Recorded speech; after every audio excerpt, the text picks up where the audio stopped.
The title of my message for today is Serving with Heart, Not for Hype. Amen. Not with hype. Ayan. So, gusto ng Lord tayo po ay mag-serve from our heart and not for hype. And before we read the verses, let me just pray for every one of us. I want you to bow down your heads and pray. Hallelujah, Lord. Thank you, Lord, for this opportunity, Lord, na magamit niyo po ako sa service na ito. And Lord, use me mightily with your anointing, with your grace, with your favor, with your wisdom to deliver your words to these people. Lord, just like Prophet Elisha, Lord, you used him to be a messenger, and God used me today as your messenger. And let there be an open heart. Let there be an open spirit and open spiritual eyes. Lord, na habang kami ay nakikinig ng inyong salita, meron po kayong ginagawa sa kalooban ng bawat isa sa amin. Thank you, God. Holy Spirit, I allow you to move in our midst and let your will be done today. In Jesus Christ's mighty name. Amen and amen. Palakpakan po natin si Lord. Meron po tayong babasahin. If you could flash the verses in 2 Kings chapter 4 verse 8 hanggang 37. Mahaba-haba po ito. I don't know if you already read this in the Bible, the story of the Shunammite woman and Elisha. Amen? Ayan. Ito po, ang setup nito ay, we know that Elisha is a prophet. Siya po ay isang servant of God. Amen? Siya po ay, alam nyo kapag servant of God, yan, hindi yang nag-i-stay lang sa isang lugar. Amen po ba? Naniniwala po ba kayo na if you are following Jesus, you are not only staying in one place. Lakad po yan ng lakad. Amen? Amen? Just like Elisha. And dito po niya na-meet yung Shunammite woman na to na taga Shuna. Amen? Shunammite, whatever the pronunciation. Dito po yun niya na-meet itong babae na to. At meron po tayong makukuhang lesson. Amen? Alam niyo po yung anak kong pang ilan ba? Pangatlo, si Matthew. Every time na nagtuturo, right? We are the best teacher, mommies, right? In the house. Every time na meron akong tinuturo sa kanya, he always say, life lesson, life lesson. Ayan, yan ang parati niyang sinasabi. So kapag narinig ko na sa kanya yon, ibig sabihin, nag-gets na niya yung English ko. Amen? Nag-gets na niya yung tinuturo ko. So, our life lesson for today, sa buhay po ng ng babae na to, at sa buhay din po ni Elisha. At ang dalangin ko po na magkaroon tayo ng may makuha po tayo dito. Amen. Are you excited? Amen. Are you excited? Ako po excited. Hallelujah. So let us serving with heart and not by hype. Let us read the 2 Kings chapter 4 verse 8 to 17. Ayan. Okay. Lahat po tayo basahin natin. 1, 2, 3, go. One day, Elisha went to Shunem, and a well-to-do woman was there. Mayaman daw po na babae. Who urged him to stay for a meal. So whenever he came by, he stopped there to eat. Pagkain. Okay. Verse 9, she said to her husband, I know that this man who often comes our way is a holy man of God. Let's make a small room on the roof and put it a bed and a table, a chair, a lamp for him. then he can stay there whenever he comes to us. So free Airbnb. Amen. One day, verse 11, one day when Elisha came, he went up to his room and lay down there. He said to his servant, anong pangalan ng kanyang servant? Gehazi. Tandaan niyo po ito. The name Gehazi. Siya po yung servant ni Elisha. Amen. On the job training as his disciple. Remember, Elisha, siya po ay disciple ni Elijah. So, naka-receive siya ng double portion ng anointing ni Elijah. Amen? At ito pong nagngangalang Gehazi ay possible po siyang makuha niya din yung anointing, no? Kasi he is the servant and disciple, disciple ni Elisha. Call the Shunammite. So he called her and she stood before him. Elisha said to him, tell her, you have gone to all these troubles for us. Now what can be done for you? Oh, sige. Diba? Ano ang pwede kong ibigay at pwede kong gawin sa'yo? Yun ang tanong ni Elisha. At ang sagot, can we speak on your behalf? Sabi ni Elisha, can we speak on your behalf to the king or the commander of the army? She replied, I have a home among my own people. What can be done for her? Elisha asked. Gehazi said, anong sitwasyon ng babae? She has no son and her husband is old. So, wala po silang anak. Verse 15. Then Elisha said, call her. So he called her and she stood in the doorway. 16.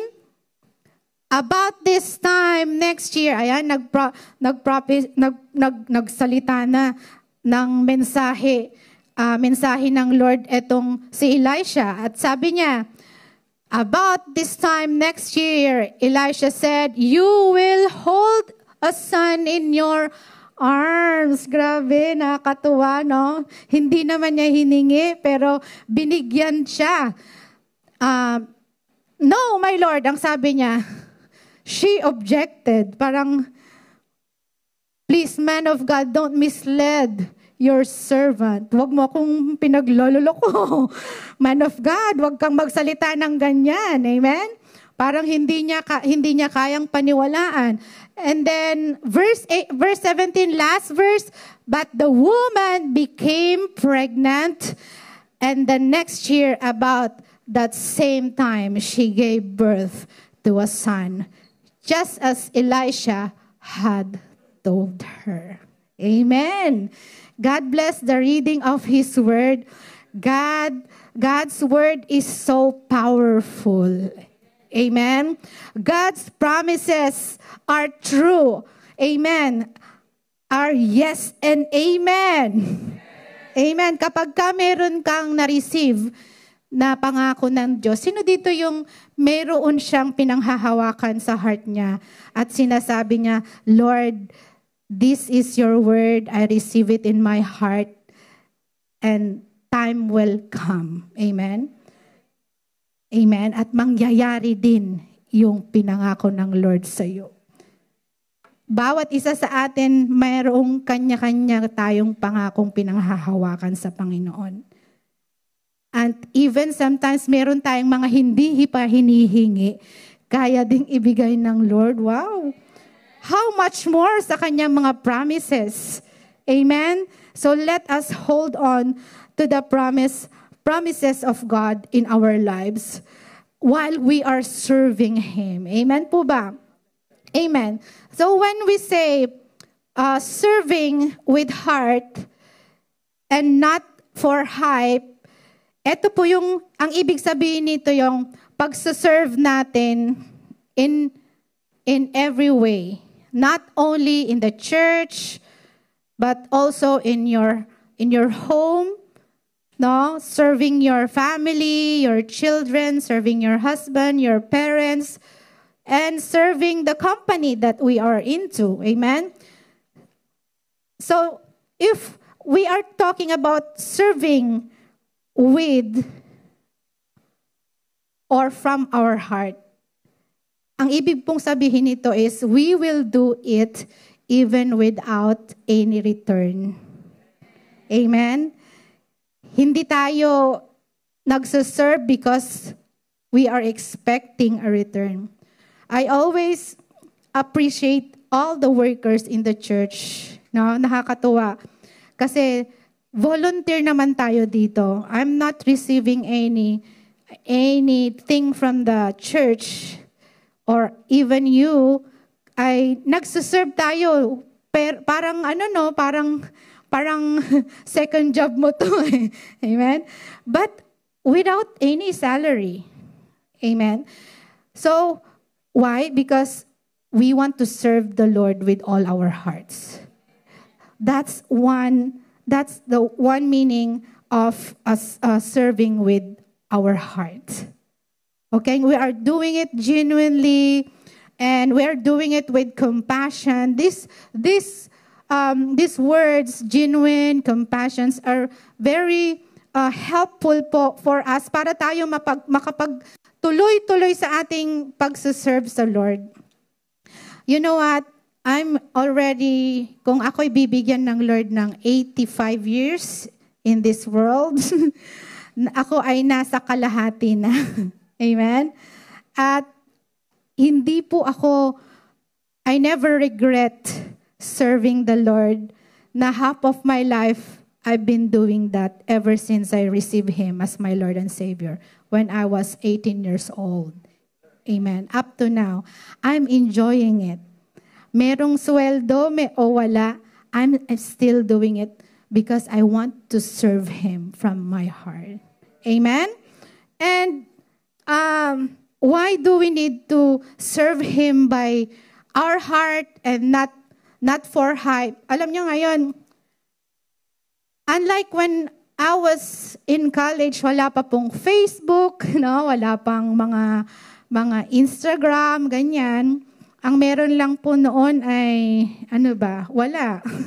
Yahoo Messenger. Yahoo, yan lang po. Ngayon, ang dali na lang pong mag-serve na nakikita, no? Because of social media. Click at the moment. Diba? Serving the Lord with gladness while in the worship team. So it's very easy na minsan we need to guard our hearts, especially in posting in social media. What really is our motive why we are posting? Amen? I don't know. Only God knows. Amen? I cannot judge, but God only knows what is our motive. Kaya po when we are posting in the social media, let us check our hearts. Are we doing it para makilala tayo ng tao? Or yes, you are doing it to as a marketing na, Lord, that there is a church here in New Brunswick, in Ontario, or wherever. It's good. That is really good. Actually, I am praying na yung the way you post your videos and everything here in New Brunswick, yan ang gusto naming makuha sa Ontario. Wala po kaming ganyan. Kaya palakpakan natin ang mga production team natin. Praise the Lord. We are praying na magkaroon din po kami ng mga anointed na workers kagaya po ninyo dito. Amen? Sana turuan nyo din kami. Hallelujah. Kung gusto nyo, punta kayo sa bahay, punta kayo sa Ontario, free accommodation, ticket, bahala na kayo sa ticket. Mahala na kayo sa ticket, 300 lang naman, di ba? O kami na bahala sa inyo pag nandun na kayo. Ipapasyal namin kayo sa kahit saan nyo gusto. And free food and accommodation. Doon na kayo sa bahay namin titira. Amen? Okay, so that's the serving with heart and not hype. And this Shunammite woman, nakita po natin dito po yung pagiging pagsuserve niya, kahit hindi pa siya Christian, meron siyang heart to serve the man of God. Amen? I am not teaching you this for you to serve me because heart ko na po ito ever since I am doing everything not for people, but I want to be a servant not only to God, but to everyone. Kaya ko pong mabuhay kahit hindi niya ako pagtimpla ng kape. Kaya kong magtimpla ng sarili kong kape. So, we are born not to be served, but to serve. Kagaya po ng sinabi ng ating Panginoong Jesus. Pumunta po siya dito sa lupa, not to be served, but to serve. And this woman, nakita po natin yung pagiging hospitality niya. And we are known for that. Filipinos, meron po doon sa warning sa Ontario, sa lugar namin sa London, na mag-ingat ang mga Pilipino sa mga modus ng mga, may pumapasok po kasi na kumakatok, tapos nakikipag-usap, at ang target nila mga Pilipino. Kasi nga, ano tayo, di ba? Hospitable. And at the same time, Christian. So pag Christian ka, you're taking every opportunity to have a chance to share the gospel to them. At yun nga po, ang modus nila ay pag nakausap ka na, papasok sila, may kutsilyo po sila.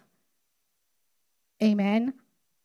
And of course, the Bible is telling us how to do it with balance, with wisdom. At nakita po natin dito sa life nitong woman na to. Amen? Anong ginawa niya? Anong ginawa niya sa man of God?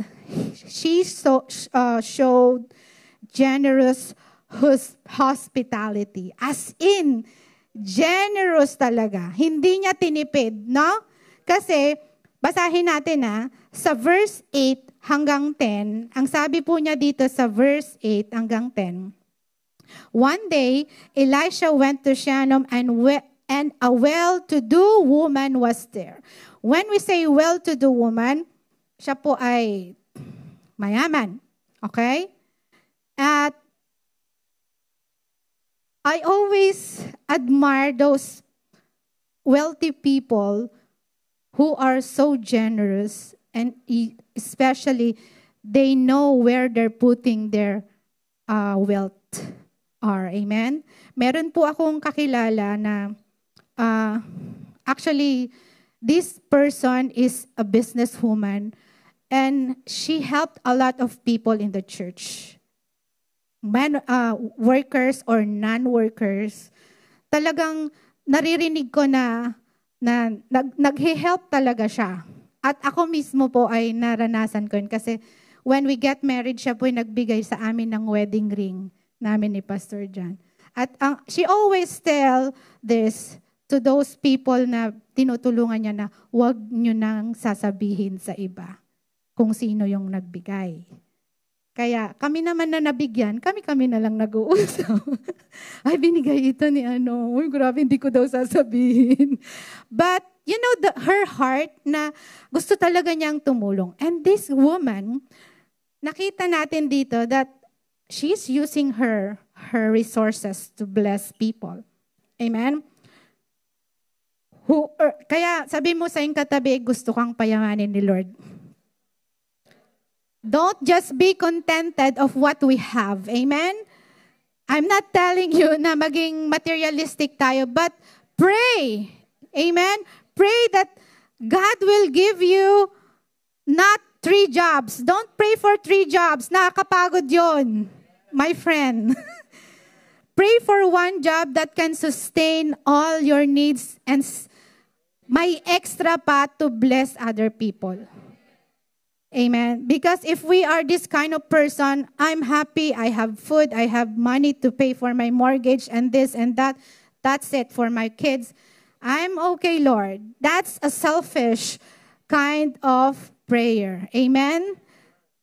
We want to become a blessing to other people. We want to be an influence to other people. When you have the wealth, amen, kapag meron kang pera, pakikinggan ka. That's the truth. And truth and sad. Na pakikinggan ka kapag meron ka. Pag may makukuha sila sa iyo. And it's good to use that to win people to God. Just like this woman. Amen? Ang sabi niya, and well-to-do woman there who urged him to stay for a meal. So whenever he came by, he stopped there to eat. She said to her husband, I know this man of God. Okay, so she always give food. So dito po kay Elisha, ibig sabihin siguro nito ay, siya ay parating dumadaan, no? Daan. Hello, siya na Mike. Hello, nandito na naman ako. Anong pagkain mo dyan? Ayan. Anong niluto mo dyan? So she always do that. And the best thing, kaya siya naging generous, is not only giving him food, but she gave him a place to stay in her house. Grabe. Grabe, no? Hindi pa po ito Christian, but she knows how to be generous and hospitable to man of or worker of God. Amen po ba? I see three things. The heart of the Shunammite woman, tatlo po ang nakita ko dito. First, she is giving with joy. Amen. Amen. When you give, please, wag po kayong masasad. Sayang naman yun. Amen? Sana hindi ko na binigay, akin na lang sana. You know, the true, di ba sabi nga ng Bible, no? God loves the cheerful giver. When we give to other people, it should not hurt us. It should cause us joy. Amen? Sa heart natin. That's the true giving. And that woman, natutuwa siya na siya ay nagbibigay. Hindi enough yung pagkain. Hindi pwedeng pagkain lang. Hindi pwedeng, grape juice lang ang ibibigay ko. I want to prepare or give him free accommodation. Wow. And then, siya po ay binigyan ng babae. Amen? So, she didn't just feed Elisha once. She created a space in her home for him to stay regularly. This shows selflessness and heart for service. Amen? Amen po ba? And number 2, I see in the heart of this woman, meron po siyang see with faith. Amen? O kaya, meron siyang spiritual discernment. Amen? Pakisabi nga, spiritual discernment. This is so challenging for us as Christians. Lalo pagka umiiral yung sobrang kabaitan natin. Hello, may mga ka-classmate ba ako dito? Amen? Yung andaling mabudol. Hello, budol is real. Yung ganon. Andaling maniwala.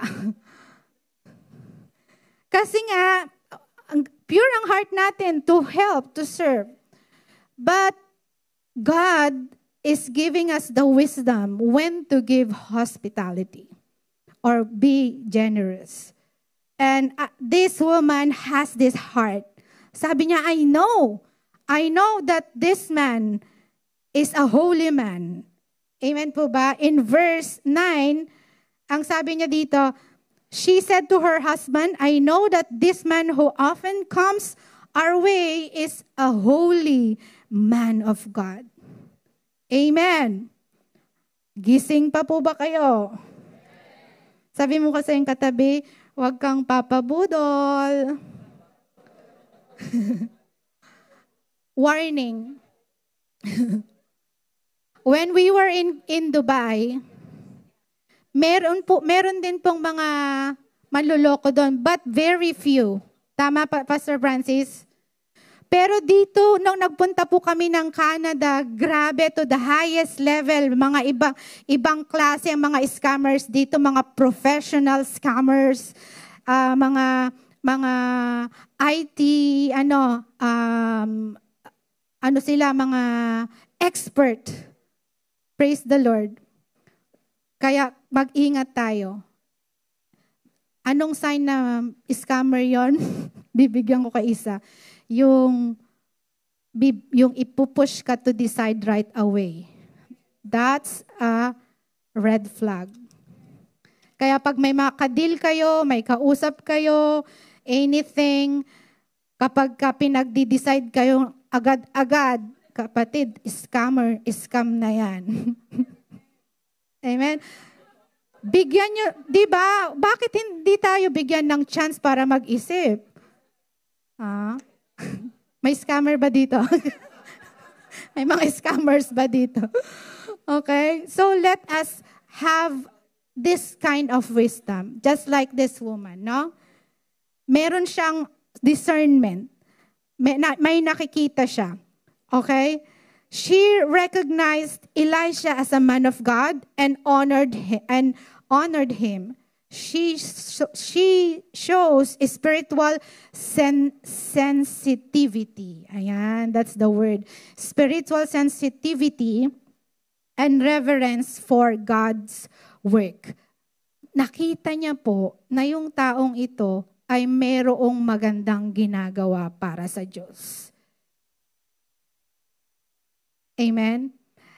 At sabi niya sa sarili niya, I want to be a part of that mission. I want to be a part of that vision. Kaya nagkaroon siya ng discernment na eto maganda yung ginagawa niya. Alam ba ginagawa ni Elisha? A prophet is the one using by God to share his message. Amen. Minsan sila ay warning and giving a message of hope to people.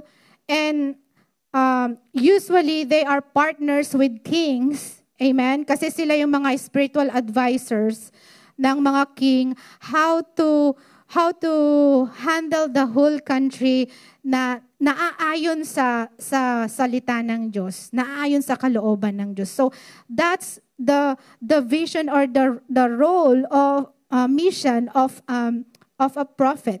At nakita po 'yon ng babae. Amen. Amen. Sabi mo nga sa iyong katabi, buksan mo ang iyong mata. What I mean is spiritual eyes. Amen. Para makita mo saan dito yung talagang kailangan ng tulong. And I want to be a part of that ministry.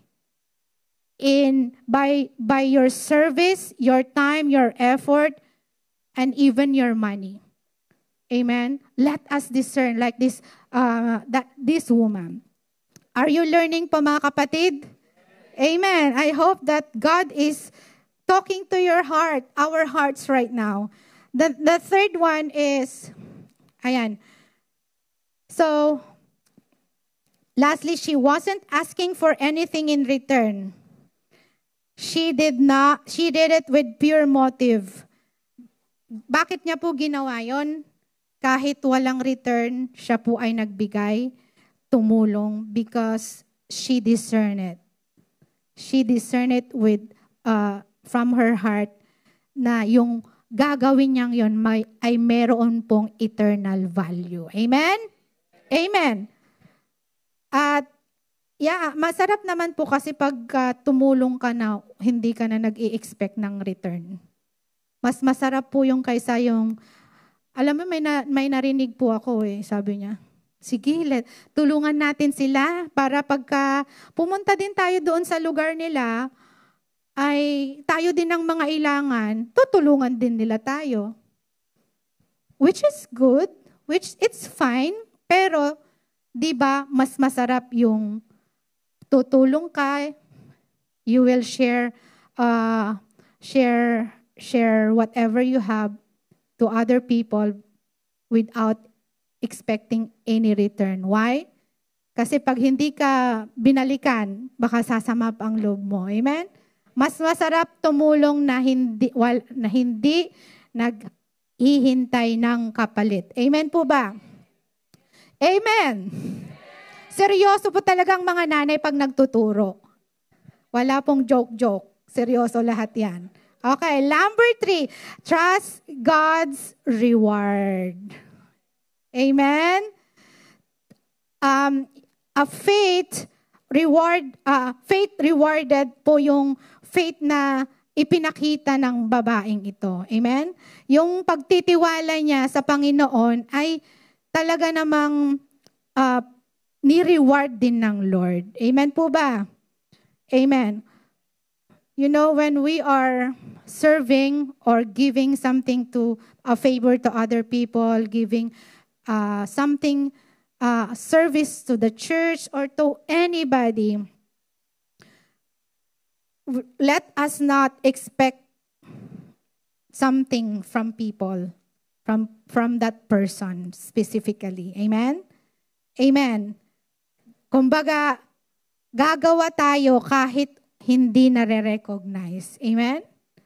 Sabihin mo nga sa iyong katabi, sabihin mo sa kanya, gagawa tayo kahit walang recognition. Amen? Amen. Kasi kapag ka natanggap mo na yung recognition mo dito po sa lupa, wala na. Natanggap mo na. Yung imbis na ibigay sa iyo ni Lord, wala na. Kasi anak, you have received your reward here on earth. Kaya masarap po na tayo ay mag-serve sa Lord, mag-trust sa Panginoon na hindi po para sa tao, kundi para sa Kanya. Amen. Amen. Praise God. So these are the 3 things that I saw in the heart of this woman, na nung siya po ay nagbigay, nag-bless, naging hospitable sa man of God, at dahil nakita niya na ang pinagsaservan niya ay mayroong malaking vision. Amen? God rewarded her kahit hindi siya nag-i-expect. Hello? Amen. Amen. Praise God. So, God honors the faithful people. He will never forget you. He will never forget our everything that we did for the Lord. Amen? Amen. Kahit maliit na bagay po yan, hindi kakalimutan ng Panginoon yan. Yan po yung napakaganda na makita natin dito sa story na to in the life of that woman. Amen po ba? And let's go to Elisha. Okay. So, in the verse that we read, nagkaroon po ng anak yung babae. Amen? Hindi siya humingi, pero binigyan pa rin siya ng Lord. Hello? At ngayon, let us go let us see the heart of Elisha. Okay. Ito naman, si Elisha, siya po yung representation ng isang mananampalataya, ng isang follower of God, or naglilingkod sa Panginoon. Sino dito mga naglilingkod sa Panginoon? Kaway-kaway. So, let us see his heart. Kung kanina, yung babae ay wala pang enough na pagkakakilala sa Panginoon. Ito naman, sa life ni Elisha, makikita natin nito yung isa na pong lingkod ng Panginoon. Amen. So, what can we see in the heart or in the life of Elisha? So, number 1, si Elisha po ay makikita natin dito that he is a soul winner.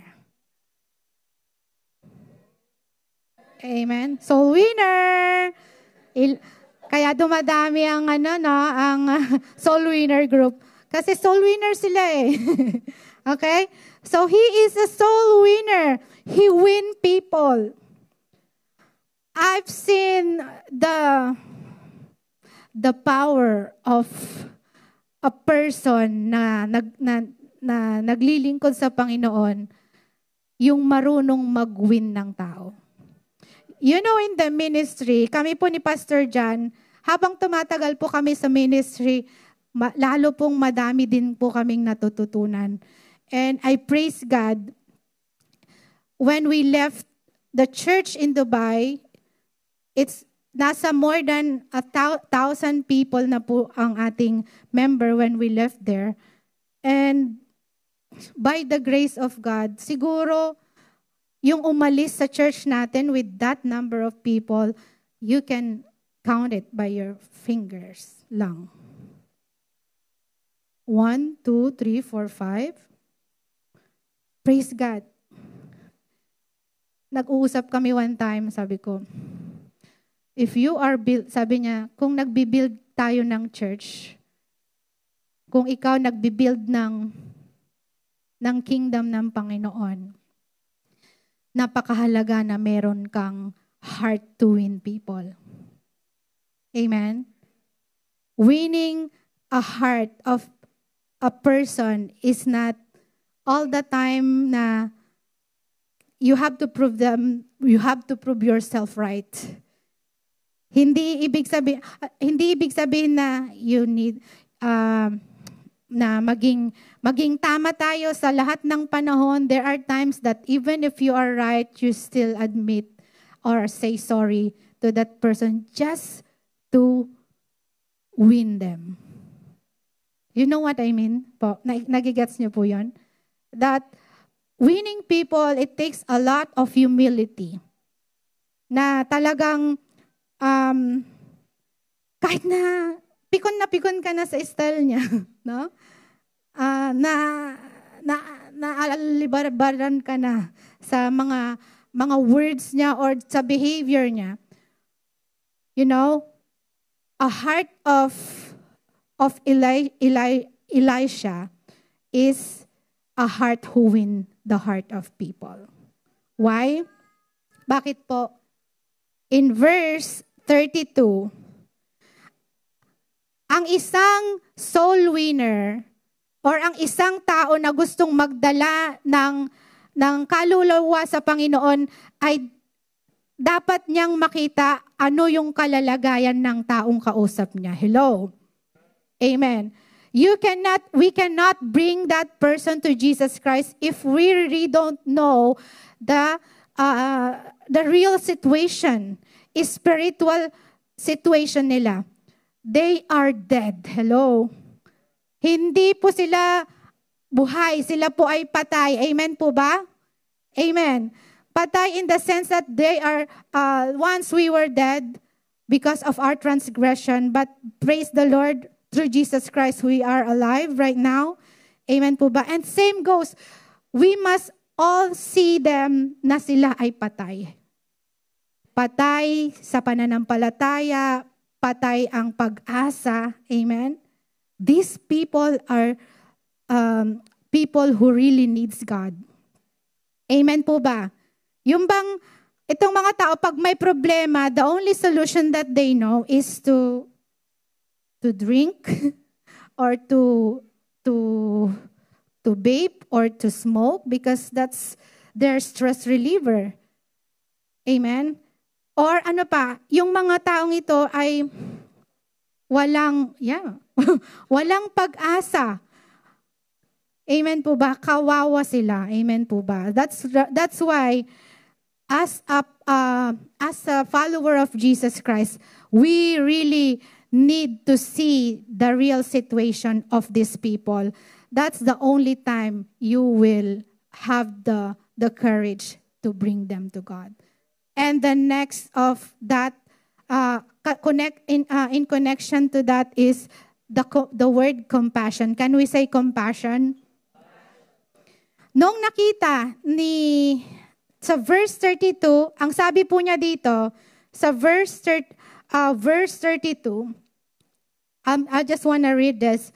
In verse 31, Gehazi went on ahead and laid the staff on the boy. Okay. Atras tayo po sa verse 28.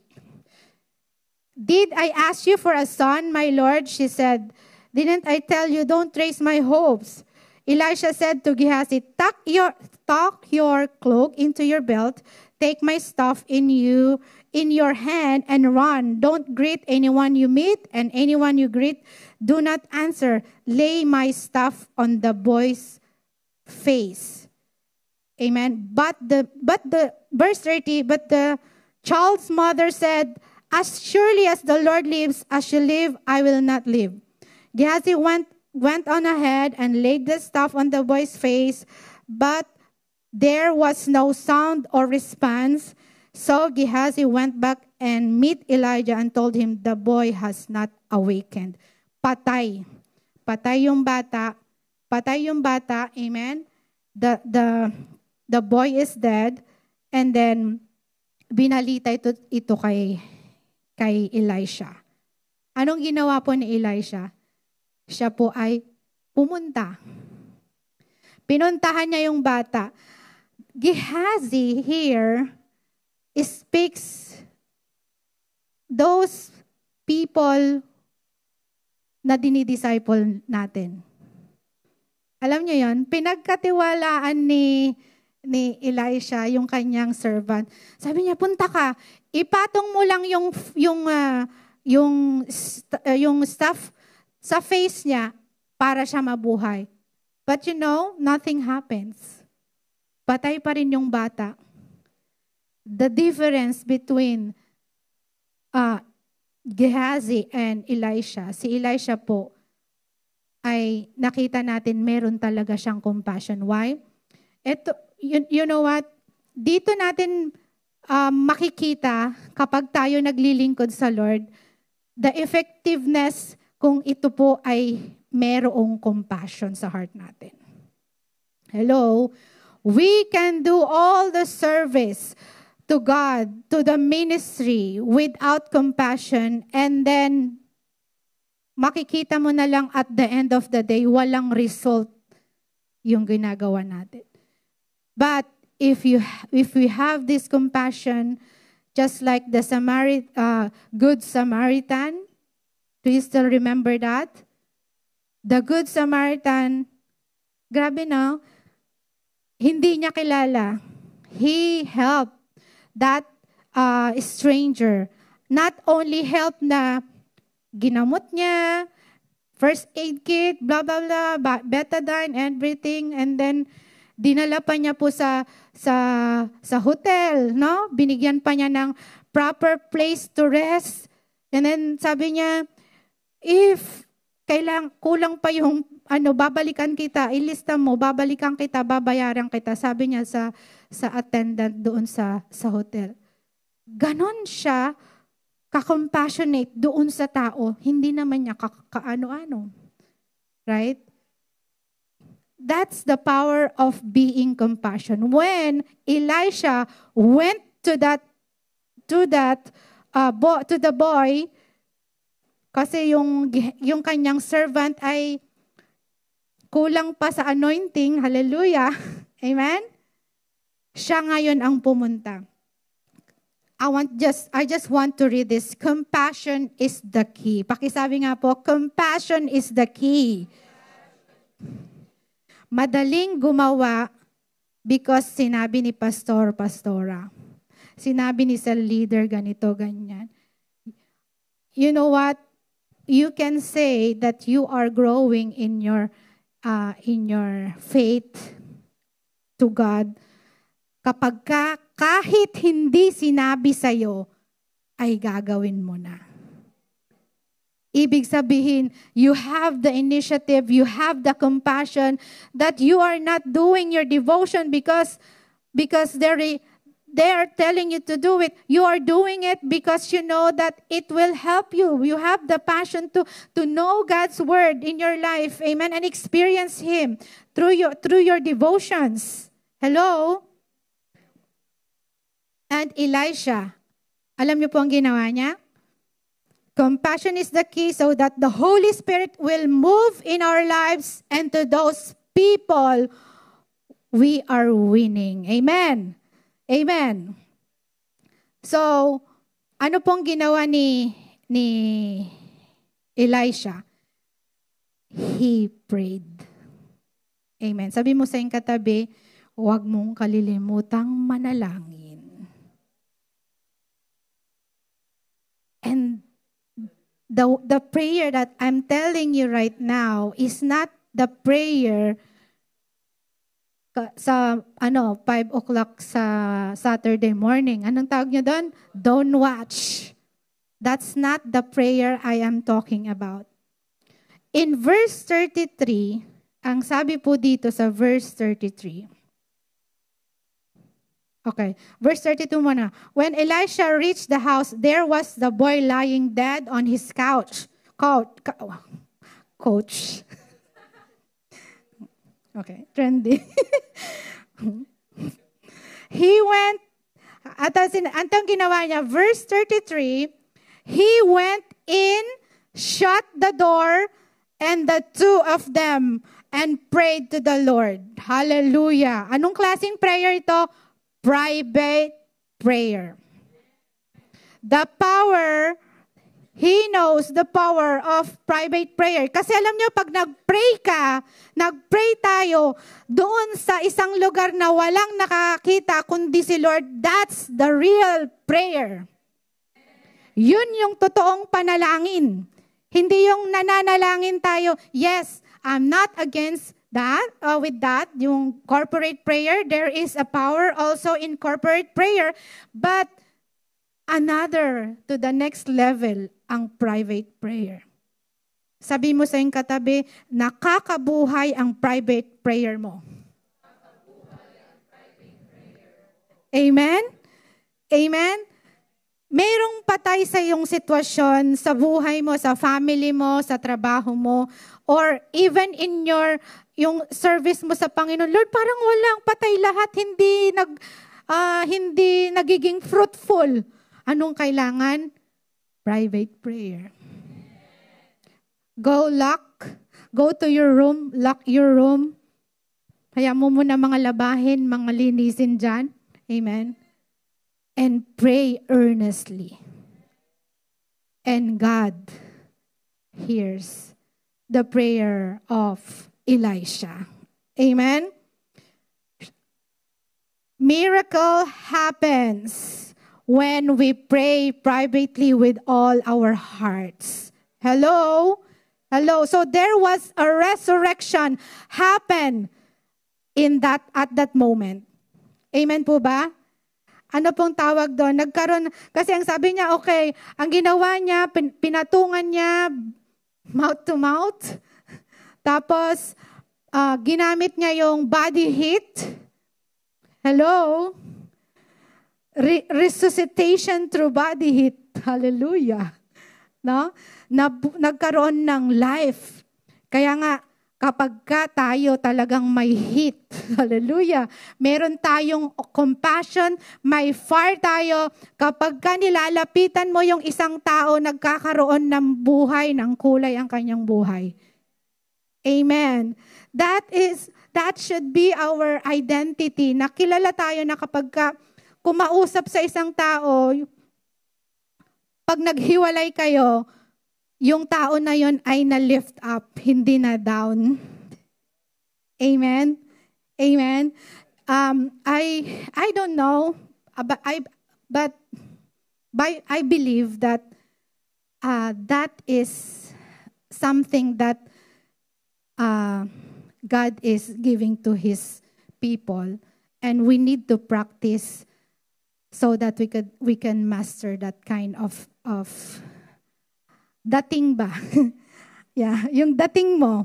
Yung bang, kasi ako po personally, When I talk to people, I make sure na pagka nagkahiwalay kami, meron akong naiwan na something na remain sa kanyang ears, sa kanyang heart, na hindi negative, kundi something that inspire her or him. Amen? If all the workers, the people of JRFIM, New Brunswick, have this kind of heart, no? Na gusto mo lahat ng makausap mo ay nawiwin mo sa Panginoon or nabibless sila sa sinasabi mo. Hindi sila na-offend sa sinasabi natin. Then, our church here will grow. Amen? We will help people. Maraming mga mabubuhay. Magkakaroon ng buhay ang kanilang buhay. Magkakaroon ng kulay ang kanilang buhay. Bakit? Merong isang tao, isang Kristiyano na nag-uumapoy sa kanyang puso yung ganitong klaseng compassion. Amen? Yung fire na nakagaya ni Elisha. Na-transfer niya. Hello? Na-transfer niya at nagkaroon ng buhay yung bata. Praise God. Nakakatuwa, no? It's not for your ego to receive those if Tagalog pala, ba't ko pa ini-English? Kung hindi sa inyo po, ate, kuya, baka nasa mental hospital na po ako ngayon. Na? Kung hindi po sa inyo, pastor, pastora, baka hiwalay na po kami ng asawa ko ngayon. Di ba? Ang sarap po na mapakinggan, hindi para sa sarili natin, kundi para kay Lord, that we are working or doing the will of God, the purpose of God in our life, why we are here on this earth. Amen? Praise God. Palakpakan po natin si Lord. Yung mas malakas pa pong palakpak. Hallelujah. Miracle happens. Amen? In your private prayer. Praise the Lord. At marami pong mga magre-resurrect sa iyong buhay kapag ikaw may compassion, merong daily prayer to God privately. Amen. Hindi lang tayo umaasa yung dito, yung kapag di ba, pag may nagpe-pray, na ano ka din, natatouch ka din. Parang, ay, gusto ko nang may kasama para ma-feel, ma-encourage akong mag-pray. At ako'y umiyak din. Kapatid, hindi puro lang feelings, ha? Ang paglilingkod sa Panginoon, tandaan niyo po yan, hindi lang puro feelings. It's not by, it's by faith. Not by what we feel, but by faith. Kasi darating ang araw, tandaan nyo tong araw na to, darating ang araw, tandaan nyo tong araw na to, na yung feeling mo na yan, na parang, hallelujah, napupuspos ka, umiiyak ka sa presensya ng Lord, ay mawawala. Pastor, tama? Yung mga matagal ng Christian, our leaders, there will become a time that you will not feel, you will say, parang Lord, parang hindi na kagaya nung dati. Amen? Parang namimiss ko yung Lord, yung iyak-iyak, tapos suka-suka, tapos yung, basta namimiss ko yung dati. Kapatid, hindi lang puro iyak at suka ang paglilingkod sa Panginoon. Amen? Kahit walang iyak, luha at uhog suka, tayo ay maglilingkod sa Lord. Because we have the heart of a compassionate, of compassion like Elisha. And we have the fire, amen, that transmit. Yun yung kailangan nating i-transfer sa mga taong kausap natin. Amen. Praise God. I hope and I pray na hindi ko na kayo paiyakin ngayon at ililay hands or ano pa man. We have done that yesterday, no? Nakaka-bless, nakakatuwa yung we really need that. we really need those events in our lives na talagang magpapuspos. But remember, following Jesus is not only by feelings, but also is most especially by faith. Amen. And it is my prayer that you catch the message of the Lord in your life today. Amen. Welcome to Jesus Reigns Forever Church, New Brunswick. My name is Francis, and this is my wife, Roxanne. And wherever you are watching right now, we are so glad that you found yourself here. We got so many different videos here that will encourage and empower you, including our worship services. And if you think you are being blessed in our channel or social media page and you wanted to connect, please hit subscribe or follow button. We'd love to get to know you a little bit better. And we pray wherever you are watching from, you will experience and encounter the presence of God right where you are. Stay connected and be blessed.